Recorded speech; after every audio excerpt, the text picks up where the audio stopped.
الحمد لله رب العالمين والصلاة والسلام على سيد المرسلين والعاقبة للمتقين أما بعد. Number 1. Islamic history. Hazrat Dawood alayhi salam. Hazrat Dawood alayhi salam was made the Nabi of the Bani Israel approximately 1,000 years before the coming of Hazrat Isa alayhi salam. He was granted both the honor of being a Nabi as well as being a king, and was the first Nabi after Hazrat Adam alayhi salam to be given the title of the Khalifa of Allah. Approximately 480 years after the revelation of the Torah to Hazrat Musa alayhi salam, Allah revealed the Zabur to Hazrat Dawood alayhi salam on the 12th of Ramadan. Although it included injunctions that are similar to those in the Torah, a large portion of the Zabur comprised of praises of Allah. Hazrat Dawood alayhi salam had a voice that was a miracle in itself. Whenever he recited the Zabur, humans, jinn, birds, wild animals, and even the mountains swayed in chorus to his recitation. He understood the language of the birds and could converse with them. Allah also made metal become like wax in his hand, so that he could mold and shape it as he pleased. He therefore earned his living by making coats of armor and selling them. Number 2. Allah's power, the honey factory. By His supreme power, Allah has created the little bee, which collects nectar from flowers and then stores it in hives. Allah has granted the bee the craftsmanship to construct the hive out of a series of hexagonal cavities, each exactly the same size as the other. It is in these cavities that the bee stores the honey. What a great system has Allah not created for the manufacturing of this nutritious drink for mankind. Number 3. Farad. Distribution of the estate. Rasulullah sallallahu alayhi wasallam instructed, distribute the estate amongst the rightful heirs in accordance with the book of Allah. Muslim. When a deceased person leaves behind any wealth, it is farad obligatory to distribute it amongst the heirs. It is haram to deprive any heir of his or her share, or to give them less than is due without an excuse valid in the Sharia. Number 4. As-Sunnah. The importance of the Miswak. Rasulullah sallallahu alayhi wasallam said, had I not feared that it may be too difficult for my ummah, I would have commanded them, made it obligatory for them to use the Miswak whenever they performed wudu. Bukhari. Number 5.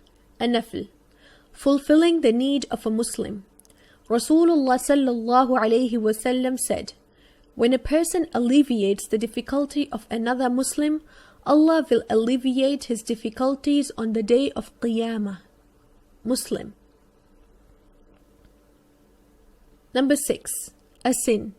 Consuming the wealth of orphans.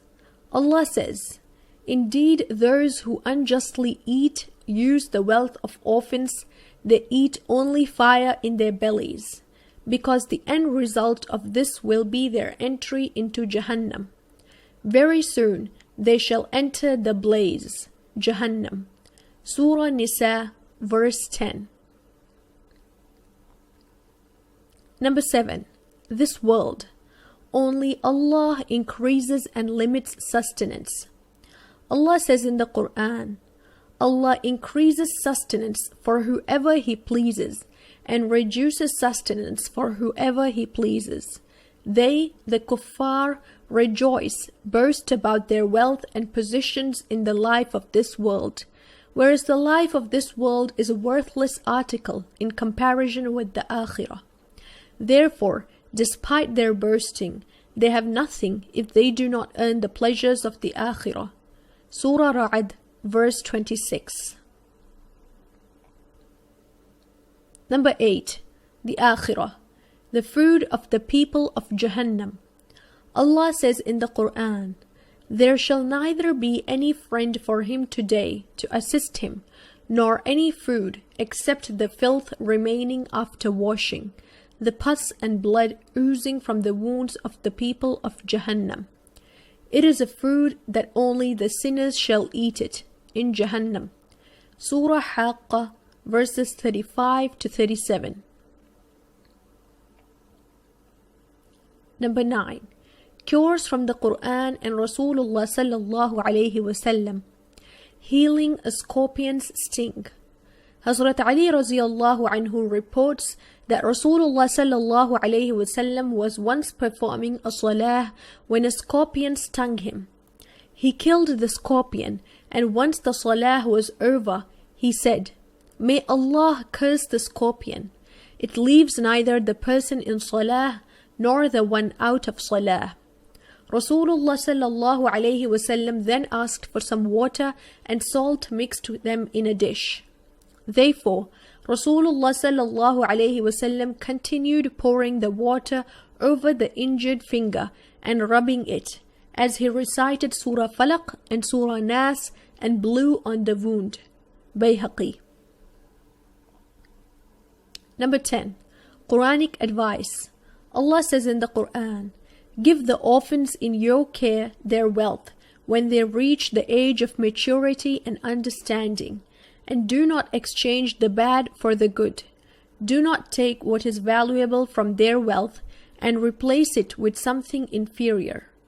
Do not devour their wealth by including it with your own. It is indeed a serious sin to do so." Surah Nisa, verse 2.